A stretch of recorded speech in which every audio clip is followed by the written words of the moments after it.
Bem-vindos, corajosos visitantes, ao Portal do Terror. Preparem-se para uma jornada assustadora e não se esqueça de se inscrever e ativar as notificações para não perder nenhuma das nossas aventuras aterrorizantes. Apertem os cintos, apaguem as luzes e juntem-se a nós enquanto exploramos o desconhecido. Essa história aconteceu em uma cidade do interior de Minas Gerais, naqueles lugares onde todo mundo se conhece, e as histórias correm rápido, se misturando com lendas antigas. A escola onde tudo aconteceu era um desses prédios antigos, construído há mais de 50 anos, conhecido por todos como um lugar onde as coisas estranhas aconteciam. Mas ninguém levava a sério, até o incidente no Bloco 71. O Bloco 71 sempre foi diferente dos outros prédios. Não era só porque ele ficava mais afastado, numa área quase abandonada do terreno da escola, mas também porque ninguém gostava de ir lá. Os professores evitavam marcar aulas naquele bloco, e os alunos inventavam todo tipo de desculpa para não ter que passar por lá.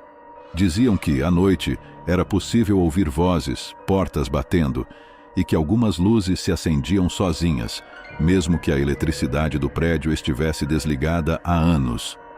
O ponto de virada aconteceu numa sexta-feira, quando a turma do terceiro ano decidiu desafiar as lendas e passar a noite no Bloco 71.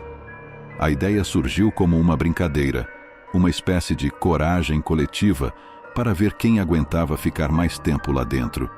Fizeram o desafio depois da aula, levando lanternas, colchões e alguns lanches para passar a noite. A primeira hora foi só risada e zoação. Contaram histórias de terror, jogaram conversa fora, mas por volta da meia-noite, tudo começou a mudar. Primeiro, foram os barulhos estranhos. Passos, como se alguém estivesse andando no andar de cima. Mas o Bloco 71 era só um andar. Então, de onde vinham os passos? Em seguida, as luzes das lanternas começaram a falhar, piscando de forma intermitente até apagarem de vez. Um dos garotos, Lucas, jurou que viu uma sombra passar pelo corredor. Claro, ninguém acreditou nele, mas o clima ficou pesado. Foi então que ouviram o primeiro grito. Era uma voz feminina, muito distante, como se viesse de dentro das paredes. Todos pararam, trocando olhares nervosos. O grito se repetiu, dessa vez mais alto e mais perto. Uma das meninas, Carol, começou a tremer, dizendo que queria ir embora. Mas quando tentaram abrir a porta, ela estava trancada. E ninguém havia trancado aquela porta. O pânico começou a se espalhar. As janelas pareciam coladas, como se uma força invisível as segurasse. Um a um, os alunos começaram a sentir uma presença ao redor deles, algo frio, sufocante, que os impedia de se mover. Foi quando as risadas começaram, risadas infantis, ecoando pelos corredores vazios, se aproximando, como se várias crianças estivessem correndo em direção a eles. Desesperados, tentaram usar os celulares para pedir ajuda, mas nenhum aparelho tinha sinal. Foi nesse momento que a figura apareceu. Uma mulher, de vestido branco, flutuando no fim do corredor. Seu rosto estava coberto por um véu, e seus olhos... Aqueles olhos não eram humanos. Eles brilhavam num tom de vermelho, como fogo. Ela ergueu a mão, apontando para eles, e as risadas aumentaram, agora misturadas com gritos de dor e desespero. De alguma forma, conseguiram abrir a porta e correram desesperados para fora do Bloco 71. Nunca mais voltaram a pisar lá. Na semana seguinte, a escola interditou o prédio, alegando problemas estruturais. Mas todos na cidade sabiam a verdade. Dizem que de vez em quando, à noite, ainda dá para ouvir as risadas e os gritos vindo do Bloco 71. E a mulher de branco? Bem, ela nunca foi embora. Só está esperando a próxima turma corajosa que decidir desafiá-la. Você teria coragem de passar uma noite lá?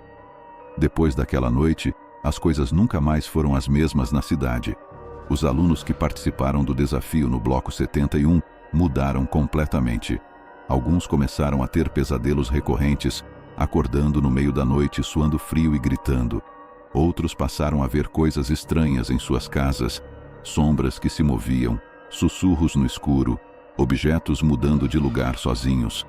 O mais perturbador era Lucas, o garoto que havia visto a sombra primeiro.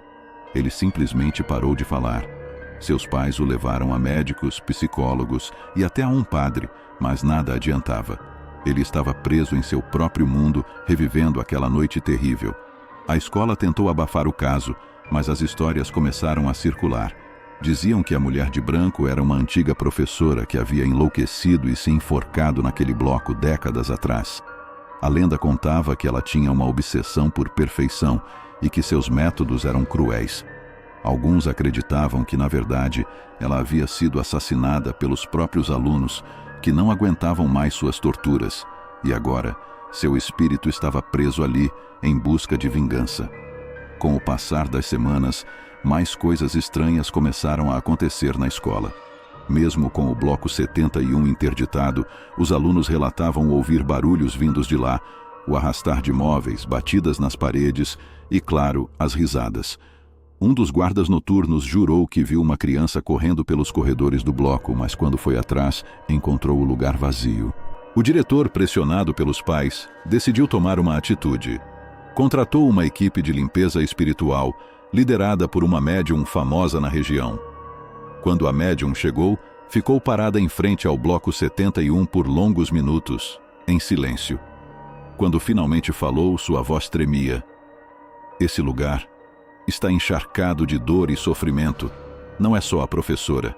Existem muitos espíritos aqui, perdidos, presos nesse ciclo de terror. A equipe passou a noite tentando limpar o lugar, realizando rituais, queimando ervas e recitando orações. Durante o processo, a médium começou a chorar, dizendo que sentia as dores das almas ali aprisionadas. No entanto, algo deu errado. No meio da noite, as luzes se apagaram novamente e gritos ecoaram de dentro do bloco 71. Quando conseguiram abrir as portas, encontraram a médium desmaiada, murmurando palavras incompreensíveis. Os outros membros da equipe estavam em estado de choque, recusando-se a falar sobre o que haviam visto.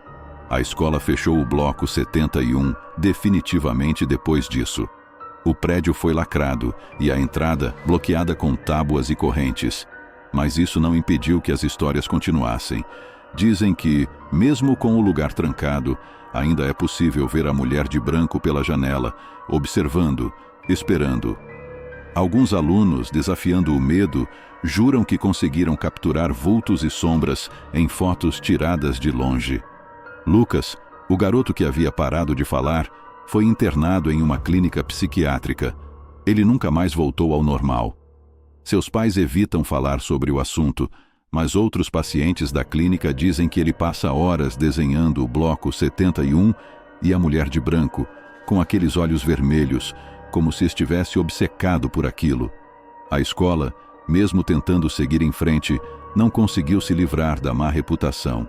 A matrícula caiu, e muitos pais optaram por transferir seus filhos para outras instituições. O bloco 71 continua lá, intocado, como uma ferida aberta que ninguém tem coragem de fechar. E a lenda, ao invés de morrer, só cresce com o tempo. E assim, o incidente no bloco 71 se tornou parte do folclore local.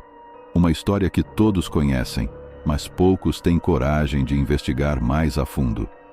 Quem se atreve a desafiar o que há além das portas trancadas daquele bloco corre o risco de nunca mais ser o mesmo.